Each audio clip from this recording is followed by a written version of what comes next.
Assalamualaikum warahmatullahi wabarakatuh. Waalaikumsalam warahmatullahi wabarakatuh. Selamat pagi Bapak Ibu Guru.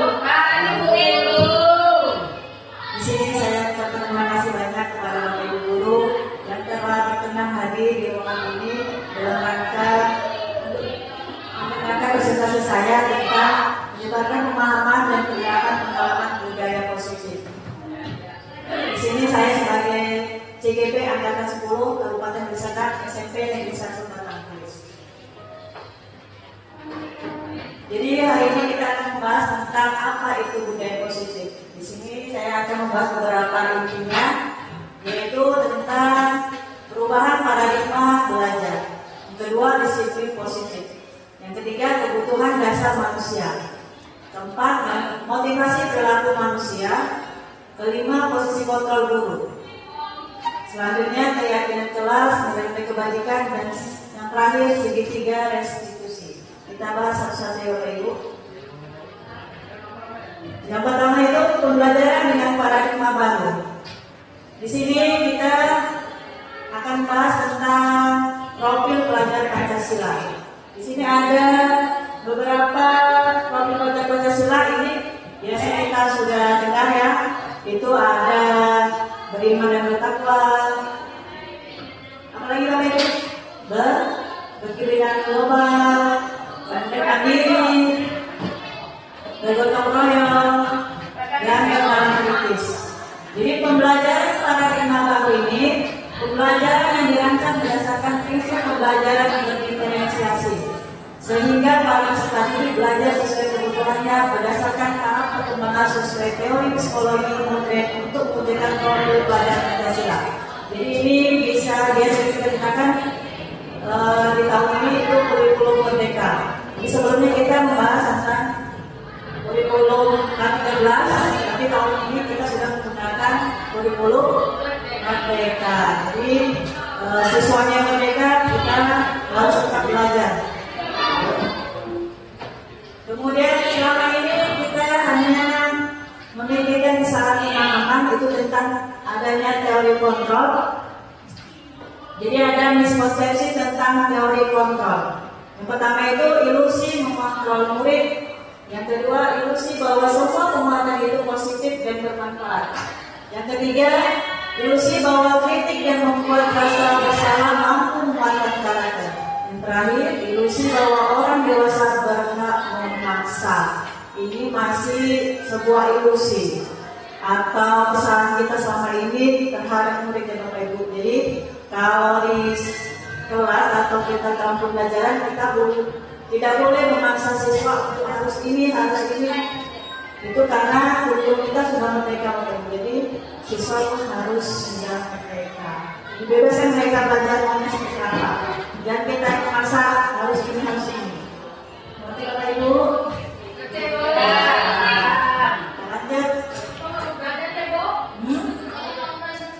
Kita cari motivasi apa yang membuat dia semangat dalam belajar. Misalnya kita cari media apa yang unik biar orang itu semangat dalam belajar. Kalau untuk jurusan matematika itu ada namanya media kuis, itu bagus digunakan Bu. Ada lagi yang aplikasi lain. Kalau murid-muridnya ngantuk, itu nanti ada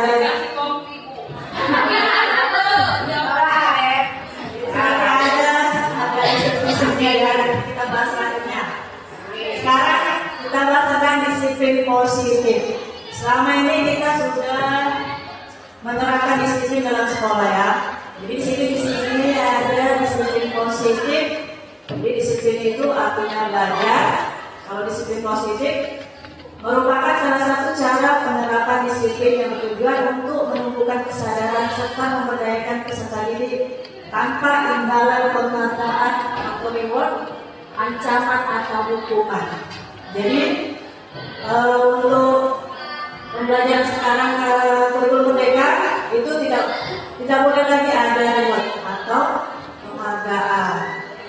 Itu tidak ada lagi hukuman atau ancaman. Jadi kita harus berpihak pada murid atau menghamba pada murid.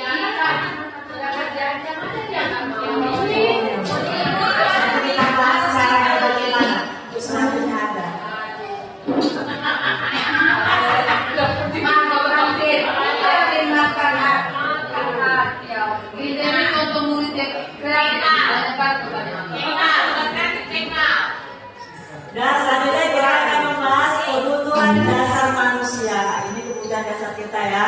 Jadi kebutuhan dasar manusia itu segala sesuatu yang kita lakukan untuk mendapatkan apa yang kita inginkan. Seluruh yang akan kita lakukan memiliki tujuan tertentu. Dan semua usaha terbaik yang kita lakukan adalah dalam rangka agar kebutuhan dasar kita terpenuhi dengan baik. Ini adalah contoh 5 kebutuhan dasar manusia. Yang pertama, bertahan hidup, cinta dan penerimaan, penguasaan, kebebasan dan kesenangan. Jadi untuk itu coba satu orang untuk menjelaskan apa contoh dari bertahan hidup. Harus saya Bu, harus makan Ibu. Harus makan, harus minum, harus bertempat tinggal, harus coding. Supaya kita bertahan hidup, Pak Ibu, sama dengan IPS juga Bu, ini adalah kebutuhan primer seperti makan, pakaian, tempat tinggal, jadi itu harus ada Ibu, tidak bisa tidak. Ya Bu. Sekarang salah satu kebutuhan pokok juga untuk kita semua adalah HP, Android, dan paket. Udah Bu, demikian, terima kasih. Terima kasih Bu Rosmias, bagus sekali jawabannya. Kemudian untuk yang kedua, cinta dan penerimaan. Contohnya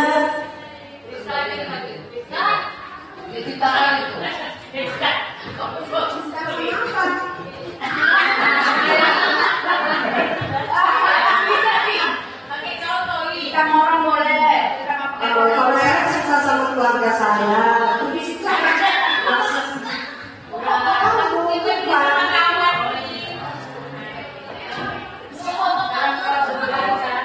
baiklah, untuk yang kedua, kebutuhan dasar manusia, cinta dan penerimaan. Bagaimana rasa kita itu diterima, baik itu dalam lingkungan keluarga ataupun lingkungan tempat kita bekerja, sehingga kita di dalamnya itu bisa melakukan kerja kita secara optimal dan dengan rasa percaya diri dan kenyamanan. Jadi dengan adanya cinta dan penerimaan kita baik dalam keluarga maupun di tempat kerja kita bisa melaksanakan kerja kita secara optimal dan kita juga bisa berinteraksi dengan siswa juga dengan rasa kasih sayang, sehingga anak itu merasa dia itu bukan hanya diajar saja, tapi kita memberikan pengetahuan dan juga kasih sayang bimbingan kepada anak. Jadi dia merasa bahwa dia itu bukan hanya di rumah disayang, tapi di sekolah juga disayang oleh kita semua. Itulah rasa cinta dan penerimaan baik pada guru maupun pada siswa dan keluarga. Terima kasih. kita habis untuk puisinya ya. Boleh lagi dong. Dan selanjutnya tentang penguasaan. Kebutuhan apa? Tentang penguasaan. Itu.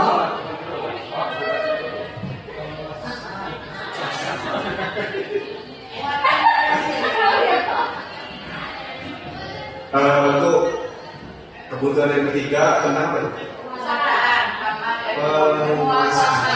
penguasaan tentang harga diri, keinginan itu dianggap memimpin, berrelasi, diakui atau perlindungan. Mungkin seluruh manusia di sini punya harga diri. Ya, begitu juga bukan hanya kita sebagai guru, siswa juga memiliki harga diri. Nah, untuk itu kita sebagai pendidik di sini harus saling menghargai. Dalam arti ketika siswa melakukan kesalahan ataupun kita sebagai guru melakukan kesalahan, nah ini hal-hal seperti ini harus ditindaklanjuti sebagai pendidik. Apa kesalahannya dan kita harus menghargai alasan yang siswa berikan sehingga terjadi komunikasi yang baik di dalam lingkungan kelas sekolah kita. Begitu saja dari saya. Terima kasih. Kemudian yang selanjutnya tentang kebutuhan kebebasan. Coba aku bilang.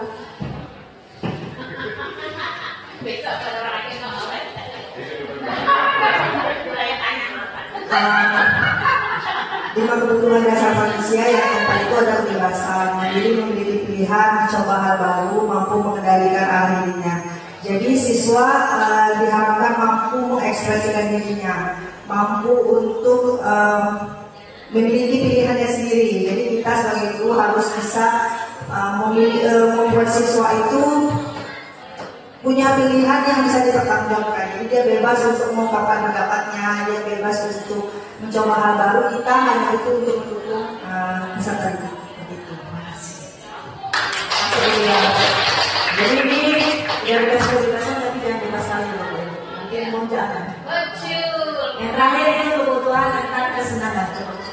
Suka. Oke, terima kasih Bu Dewi atas kesempatannya. 5 kebutuhan dasar manusia yaitu kesenangan, bermain, humor, antusiasme, dan tertawa. Ini kebutuhan dasar manusia. Khususnya yang kita bahas sebenarnya untuk peserta didik. Kalau kesenangan peserta didik ini, kita sebagai guru jangan terlalu monoton mengajar, tapi diselingi dengan ada bermain, terus ada candaan. Jadi anak-anak itu merasa senang dengan kita dan anak-anak mau belajar. Terkadang kalau kita terlalu monoton, tegang gitu kan, menjelaskan, harusnya kasih soal, anak-anak merasa bosan gitu. Dan kan anak-anak terkadang pun kita sendiri juga seperti itu gitu. Jadi kalau bisa diselingi dalam kegiatan belajar mengajar, anak itu misalnya kita buat ice breaking atau candaan seperti atau yang dalam kelas. Jadi anak-anak misalnya udah cukup ya, kita pancing sama anak kita, nggak perlu panjang-panjang ya, tapi singkat-singkat aja, tapi membuat anak merasa senang belajar. Dan saya rasa itu ya, saya terima kasih. Kita berlangsung itu kuliner dari Tapi itu kebanyakan rata-rata anak maunya main aja. Humor. diselingi bukan harus main. Ya Bu Ros. Ya Bu. Nah, merdeka itu. Bahaya nih sama merdeka aja langsung dari kamu.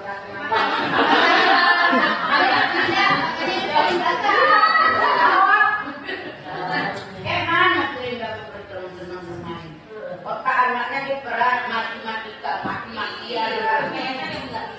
Nah, selanjutnya motivasi perilaku manusia. Di sini ada motivasi ekstrinsik dan intrinsik.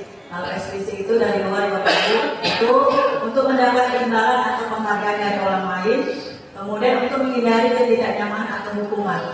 Kalau motivasi intrinsik itu dari dalam diri kita, itu untuk menjadi orang yang mereka inginkan dan menghargai diri sendiri dengan nilai-nilai yang mereka percaya. Jadi ini motivasi tadi Bu Linda. Motivasi dari kita ada dari luar ada. Kemudian di sini ada hukuman, konsekuensi dan restitusi. Jadi ini biasanya di sekolah kita masih ada yang memberi hukuman terhadap siswa, itu sebenarnya tidak boleh lagi. Di sini hukuman ini ada bedanya dengan konsekuensi. Bedanya di sini kalau hukuman tidak terencana atau tiba-tiba. Kemudian murid tidak tahu apa yang akan terjadi atau tidak dilibatkan. Bersifat satu arah dan berupa hukuman fisik atau psikis. Kemudian kalau konsekuensi terencana atau disepakati sesuai peraturan. Kemudian yang kedua, murid tetap dibuat tidak nyaman. Dan ketiga, sikap guru selalu memonitor murid. Kemudian restitusi ini proses permasalahannya, yaitu proses menciptakan kondisi bagi murid untuk memperbaiki kesalahan. Proses yang kolaboratif mengajarkan murid untuk mencari solusi sendiri. Jadi hukuman dan konsekuensi itu berbeda. Untuk perjelasannya itu ada contohnya di sini. Yang pertama itu mencatat 100 kali di dalam buku kalimat saya tidak akan terlambat lagi karena terlambat ke sekolah. Jadi ini merupakan hukuman atau konsekuensi Bapak Ibu.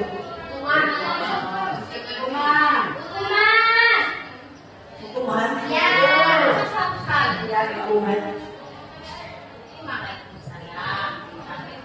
Ya, Assalamualaikum warahmatullahi wabarakatuh. Yang mana kita kepada guru. Ini adalah guru memberikan suatu sanksi kepada murid.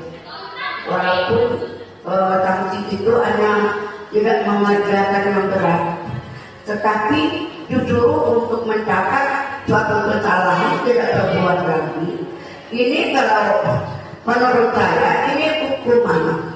Jadi hukuman ini sudah memberatkan murid, tapi kita menekan sebagai guru. Jadi inilah jawaban dari saya. Terima kasih. Ya, kita simpan dulu jawabannya. Kemudian lari mengelilingi lapangan basket 2 kali karena terlambat hadir ke sekolah. Ini merupakan hukuman atau konsekuensi untuk ibu?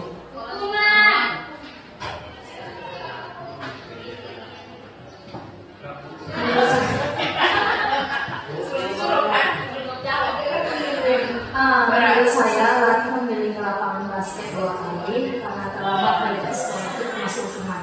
Jadi kalau otomatis ya sekarang tidak.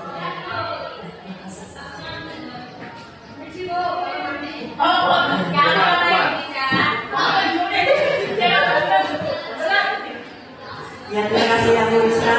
Kemudian yang ketiga, murid diminta untuk usaha 16 kali karena tidak menggunakan masker ke sekolah. Ini termasuk hukuman atau konsekuensi?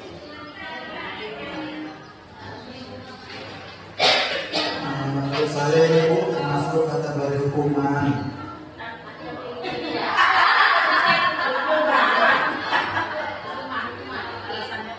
Alasannya karena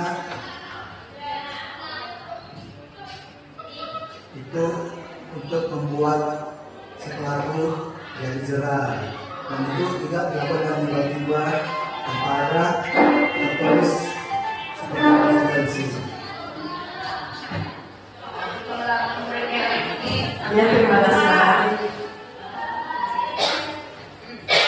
Ya, kita simpan dulu jawabannya. Kemudian menggantikan kertas tugas teman yang telah dicoret-coret. Baik, bos. Menurut saya, menggantikan kertas tugas teman yang telah dicoret-coret itu adalah konsekuensi karena dia telah melakukan kesalahan. Ini tidak termasuk dalam hukuman. Itu menurut saya. Demikian, terima kasih. Terima kasih, bos. Kemudian selanjutnya membersihkan tumpahan air di meja tulis karena tersenggol pada saat belajar. Coba, Bu Yusni. Apa menurut Bu Yusni?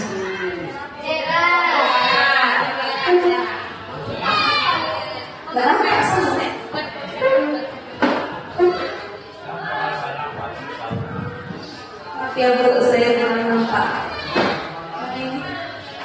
Membersihkan tumpahan air di meja tulis karena tersenggol pada saat belajar itu konsekuensi menurut saya. Karena apa ya? Itu kan secara tidak sengaja mungkin kan. Jadi kalau konsekuensi itu semacam apa ya? Tanggung jawabnya harus dibersihkan gitu loh. Itu menurut saya. Terima kasih, Tiara. Selanjutnya meminta murid tidak menggunakan sepatu seharian di sekolah karena tidak menggunakan sepatu hitam. Coba Bila, apa menurut pendapat Bila?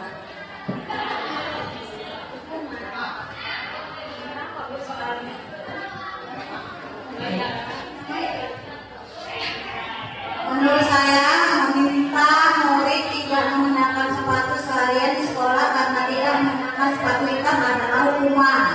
Karena kita kan di sekolah itu sebagai murid itu harus menggunakan sepatu yang berwarna hitam, tidak boleh yang berwarna misalnya putih atau yang lainnya. Saya rasa itu saja. Sekian dan terima kasih. Terima kasih, Bila. Kemudian terakhir, lari mengelilingi lapangan basket 2 kali karena terlambat 10 menit untuk pelajaran PJOK. Bapak Ibu.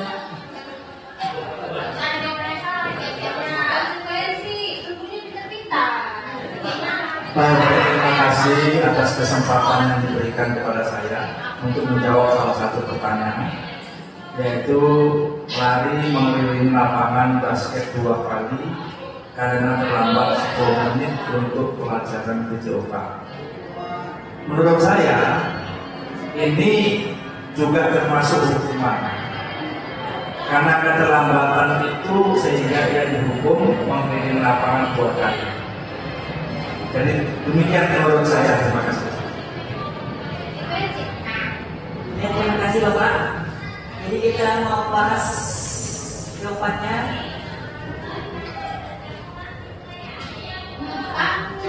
Inilah jawabannya Bapak Ibu. Jadi yang pertama itu itu adalah hukuman. Yang kedua hukuman. Yang ketiga hukuman. Yang keempat itu konsekuensi. Itu tanggung jawab dia karena dia sudah mencoret tugas semuanya. Kemudian konsekuensi yang nomor selanjutnya itu karena ditumpahkan air di tempat tulis, itu tanggung jawab dia membersihkannya. Kemudian yang selanjutnya itu hukuman.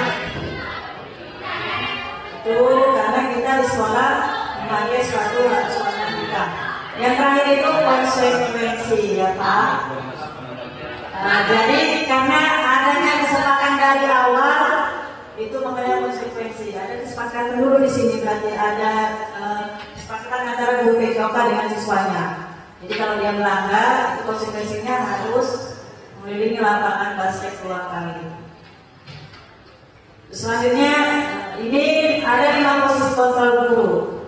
Jadi ini bisa kita lihat dengan diri kita selama ini posisi mana yang kita punyai atau yang kita miliki untuk pembelajaran di dalam kelas. Yang pertama itu penghukum, kedua pembuat merasa bersalah, yang ketiga manajer, yang keempat teman, dan yang kelima pemantau. Kita pahami dulu apa itu penghukum. Jadi ini ada contohnya kasus siswa tidak memakai atribut bergelar saat upacara bendera. Kalau posisinya penghukum,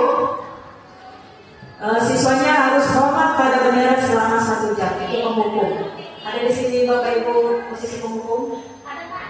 Kadang-kadang memang ya, semua kita sabar mari siswa ini. Apalagi anak bola sama itu sudah manajer pula itu. Coba boleh sekarang penjelasannya bisa sekali. Jadi untuk posisi kontrol guru ini ya, karena ada penghukum, pembuat merasa bersalah, manajer, teman, pemantau. Jadi sih menurut saya ya, karena saya sudah jalani selama ini, mungkin sebenarnya saya lalui.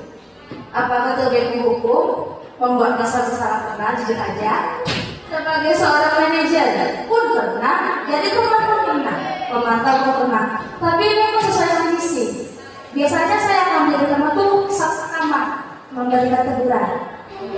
Nah seperti itu dibicarakan dengan lembut, ya kan? Tapi kemudian ketika dengan buka yang kedua, ketiga berubah dari teman, mungkin nanti saya bisa jadi penghukum terakhirnya.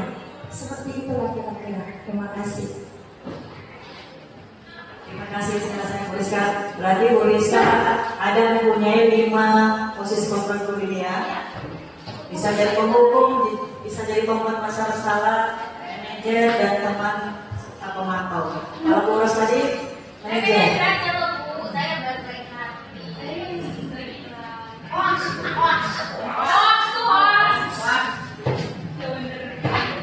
Jadi ini kita lanjut posisi kontrol apakah aku. Pertama ini saya kecewa sekali dengan kamu. Ini posisi kontrol apa Bapak Ibu?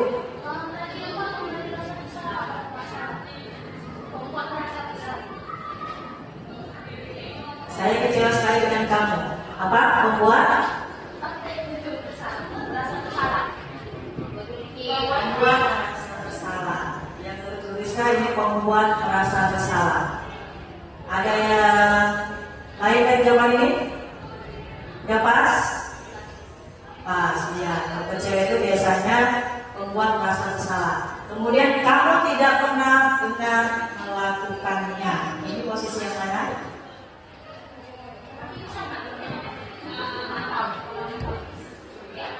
Ada 5 ya Bapak Ibu. Penghukum, pembuat merasa bersalah, teman, manajer, dan pemantau. Yang mana ini Bapak Ibu? Yang ketiga manajer, yang ketiga pemantau soal karakter teman. Pemantau Dewi. Yang mana Bu Ros? Kamu tidak pernah benar melakukan. Saya pikir itu pemantau Bu Dewi. Posisi kontrolnya pemantau. Saya pikir. Iya, itu posisi kontrolnya memang pemantau karena dia memantau aktivitas siswanya. Kemudian ketiga, apa rencanamu untuk menyelesaikan masalah ini? Itu manajer Bu. Iya, urus nanti kan. Di situ tadi. itu adalah manajer. Dan selanjutnya ayo lakukanlah demi Bapak Ibu ya. Ini posisi kontrol yang mana?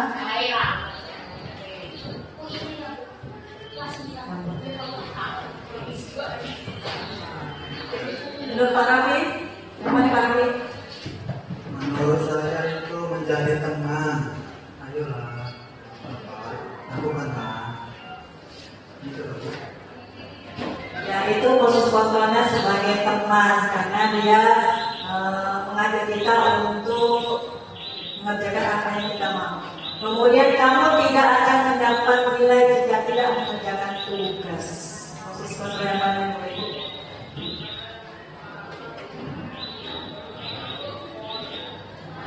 Yang mana Bu Ros?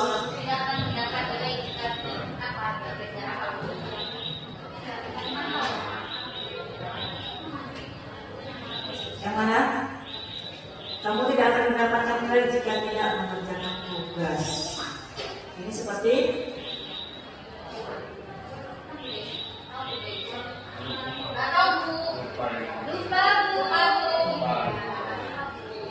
jadi itu termasuk seperti hukuman ya Bapak Ibu.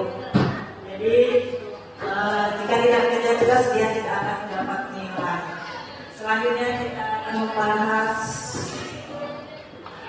tentang keyakinan kelas. Jadi keyakinan kelas ini beda dengan peraturan kelas. Ada yang tahu apa bedanya Bapak Ibu? Keyakinan kelas dan peraturan kelas. Ada yang mengenal lagi? Ayo.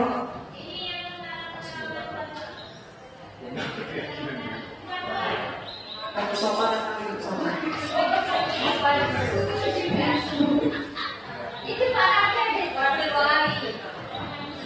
Oke, mengapa keyakinan kelas? Mengapa bukan peraturan kelas? Kalau peraturan itu kita yang buat. Kita yang buat. Jadi kita yang menentukan peraturan kelas itu apa. Jadi sehingga anak-anak mau melanggar.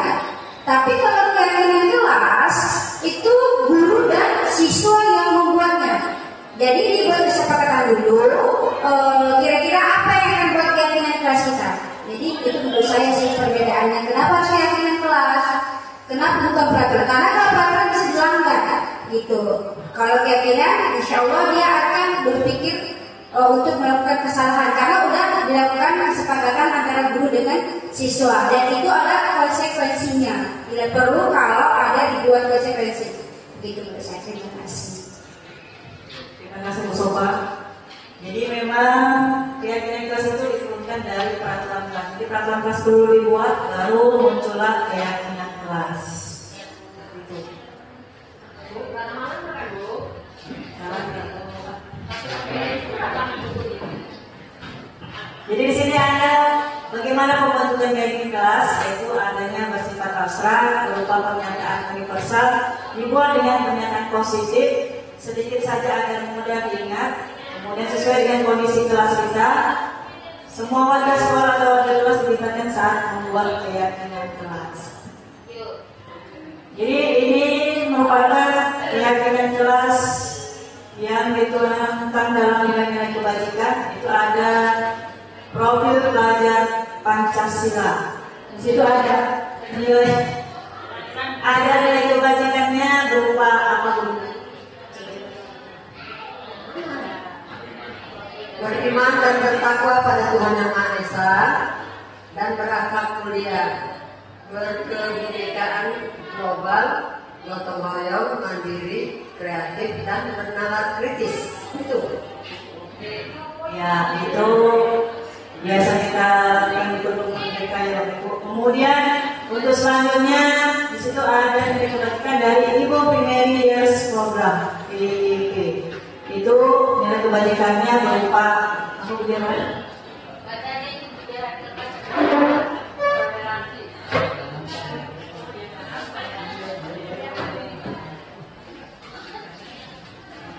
Itu yang kedua berupa toleransi, rasa hormat, terus ada mandiri, menghargai, rasa empati, keingintahuan, serta kreativitas, kerja sama dan percaya diri.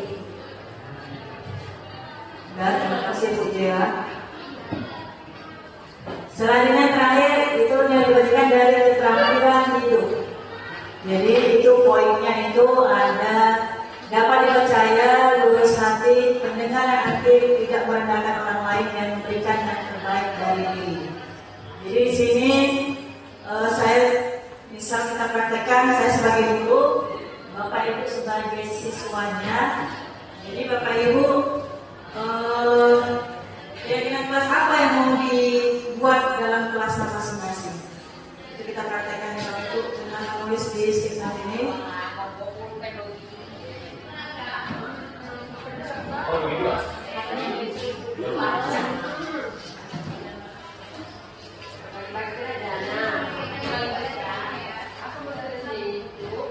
Keyakinan kelas apa yang mau Bapak Ibu buat di dalam kelas?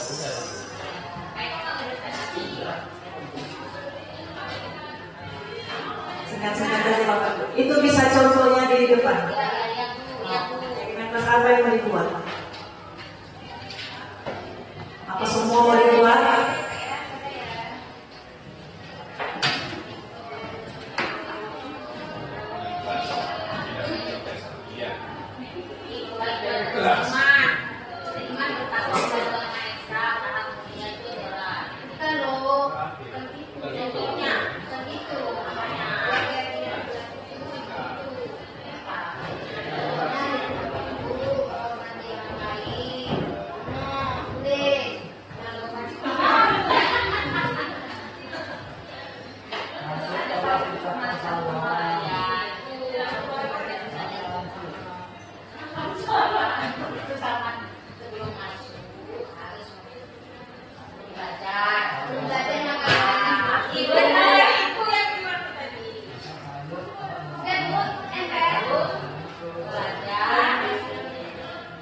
Kalau yang biasa boleh ditempel di papan atas ke sana ya Bapak Ibu.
Dan ini kita gabung-gabungkan Bapak Ibu, ada jawaban yang hampir sama.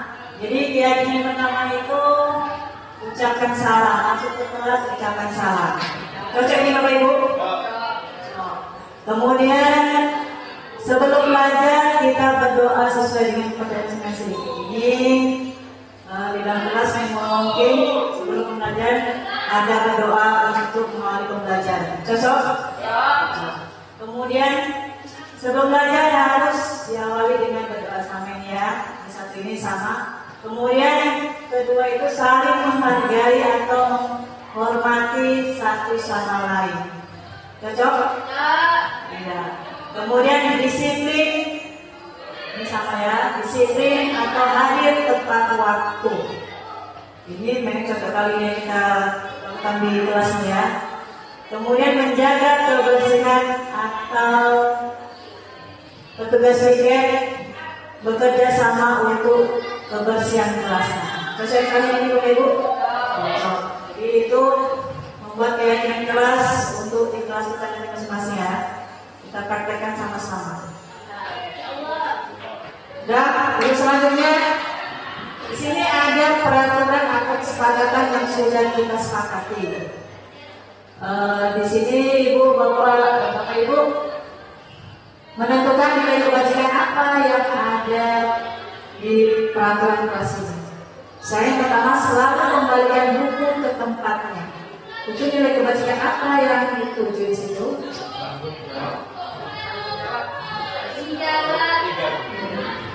Ada 3 ekor apa?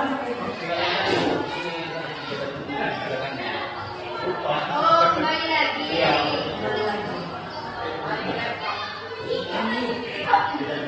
Dari semua ini bisa diambil. Jadi nilai kebajikan apa yang diambil dari buku kembali itu dikembalikan pada mereka? Apa itu coba dulu?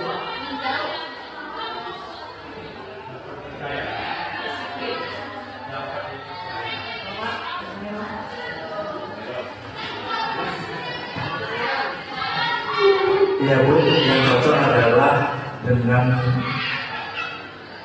bisa bertanggung jawab atau dapat dipercaya. Ya. Terima kasih Bapak. Ini kita kunci dulu jawabannya ya. Kemudian tidak mengganggu orang lain. Itu nilai kebajikan yang mana?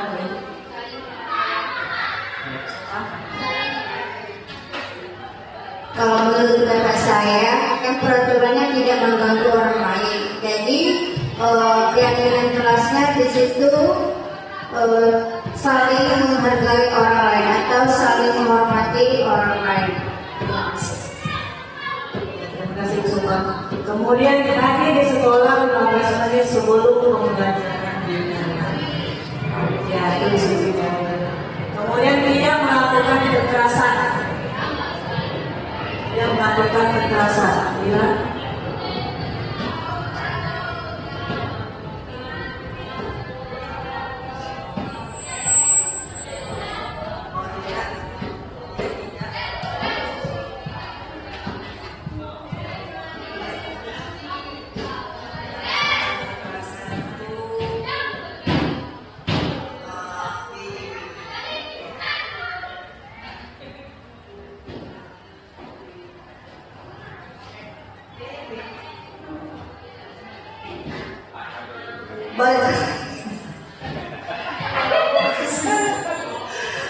Tidak melakukan kekerasan itu tidak merendahkan orang lain dan memberikan yang terbaik, terus dapat toleransi. Itu aja ya, terima kasih Bu Bila. Selanjutnya tidak menggunakan narkoba. Apa ini Bapak Ibu?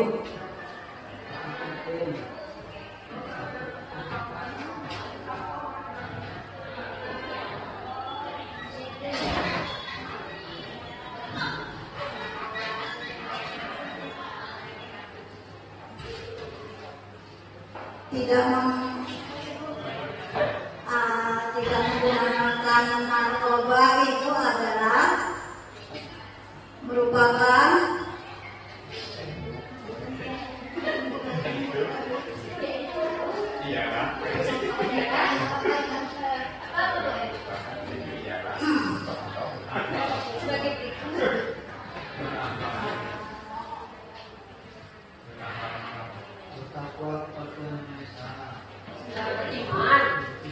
menurut bapak saya itu adalah tidak menggunakan narkoba adalah beriman bertakwa kepada Tuhan Yang Maha Esa. Karena kita sebagai umat Islam seharusnya kita tidak boleh menggunakan narkoba, karena narkoba itu kan sebenarnya tidak boleh kita konsumsi. Tidak, karena merupakan apa haram untuk kita menggunakan narkoba itu. Saya rasa demikian. Terima kasih. Ya, terima kasih Bu. Ini cocok kali dengan agamanya ya. Guru agamanya pas. Selanjutnya bergantian atau menunggu giliran.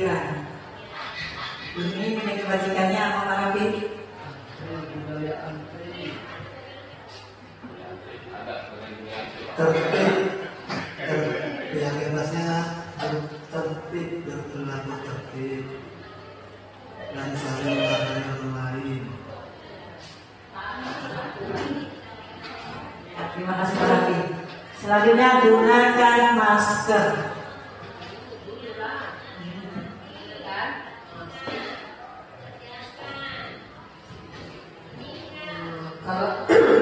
Kalau menggunakan masker ini bisa juga pada saat anak-anak kebersihan kelas, ya, biar jangan kena abu, biar jangan kena penyakitan. Jalan Bu Dewi. Terima kasih Bu Linda. Yang terakhir, jangan berlari di kelas atau koridor. Ini termasuk apa Pak Eko? Ya, sisi. Jadi kita lihat jawabannya. Iya, rupanya salah semua. Ya, yang pertama itu tanggung jawabnya. Itu mereka itu tanggung jawab. Kemudian tidak menghargai orang lain itu menghormati orang lain dan diri sendiri. Nah, di tempat waktu itu komitmen pada tujuannya atau berkomitmen. Tidak melalui kekerasan itu keselamatan dan menghormati orang lain. Sebenarnya masih ada jawaban lain yang mungkin Bapak Ibu tadi jawaban sebenarnya bisa kita mulai di sini. Kemudian tidak menggunakan Bapak itu untuk kesehatannya. Bergantian atau membuka diri itu kesabarannya. Disabar untuk memenuhi diri. Gunakan masker itu untuk kesehatan dan keselamatannya. Jangan berlari kelas atau koridor itu keselamatan dan keamanan. Jadi keamanan ini kalau lari itu bisa jatuh. Itu berarti tidak aman bagi dirinya. Dan selanjutnya ada segitiga restitusi. Ini pengertiannya yaitu suatu proses dialog yang dilakukan oleh guru guna menghasilkan siswa yang mandiri dan bertanggung jawab. Jadi ini ada segitiga. Yang pertama itu menstabilkan identitas, yang kedua validasi tindakan yang salah, yang ketiga itu menanyakan keyakinan kelas. Jadi di sini kita bahas tentang menstabilkan identitas. Di situ contohnya misalkan ada kata-kata tidak masalah jika berbuat salah. Tidak ada manusia yang sempurna. Bapak Ibu yang juga pernah melakukan itu. Bapak Ibu tidak mau mencari siapa yang salah, tapi Bapak Ibu ingin mencari solusi dari permasalahan ini. Kemudian terakhir, kamu berhak merasa begitu. Jadi ini kalau ada siswa kita yang ada kasus atau masalah, kita buat segitiga ini sangat bagus Bapak Ibu. Jadi kita mengajak siswa kita untuk face to face dengan kita, ajak bagaimana mencari solusi atas kesalahan yang dia perbuat. Jadi dia bertanggung jawab atas kesalahannya. Jangan langsung dimarahi atau dihukum. Itu di kurikulum Merdeka nggak dibuang jauh-jauh. Jadi merdeka lah siswanya. Iya, Iya. Kemudian kedua, validasi tindakan yang salah. Ini dengan kata-kata bisa kamu pasti punya alasan mengapa melakukan hal itu. Padahal kamu bisa melakukan yang lebih buruk dari ini. Kamu patut bangga karena telah melindungi sesuatu yang penting buatmu. Kamu melakukannya karena mempertahankan sesuatu yang penting bagimu. Jadi ini validasi tindakan salah ini kita ajak siswa untuk komunikasi apa yang merasa dia misalkan datang terlambat itu pasti ada alasannya, jangan langsung dihukum. Jadi ini kita validasi tindakannya yang salah. Kenapa dia bisa terlambat? Itu biasanya ada alasan tersendiri, misalkan bangunnya terlalu siang atau bantu orang tua dulu. Jadi jangan selalu dipatokkan harus dihukum. Itu berarti udah kebiasaannya Bu.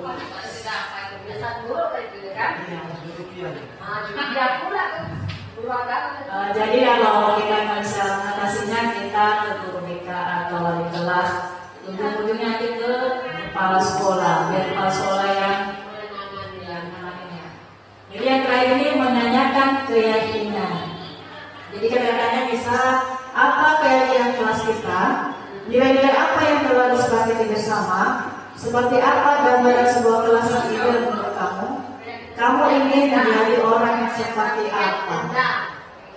Jadi yang terakhir waktu diskusi Bapak Ibu tentang kasus anak-anak, Ibu bisa menaikkan keyakinan kelasnya. Jadi keyakinan kelas apa itu sudah dia langgar. Jadi Bu, kalau Bu Ros ini keyakinan kelas dia ikuti kelas dia, nggak piket denda 1.000.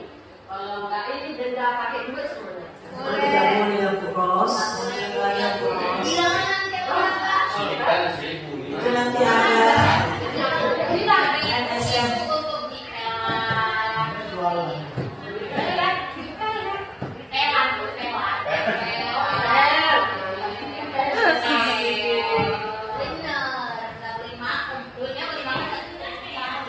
Jadi ini yang dulu mereka wali kelas bisa mempraktekannya seperti ini yang sendiri harus diskusi. Nah, ini contoh penerapan saya sebagai sekretariat institusi. Ini panjangnya beribu.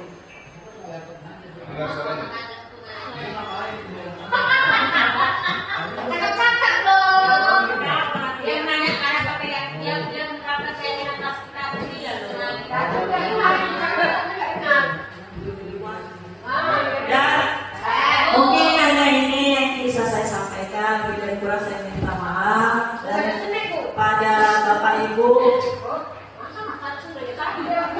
kepada Bapak Ibu saya ucapkan banyak terima kasih atas kehadirannya di sini. Mudah-mudahan pelajaran hari ini atau penjelasan dari saya bisa bermanfaat di pembelajaran di kelas kita. Saya akhiri dengan wassalamualaikum warahmatullahi wabarakatuh.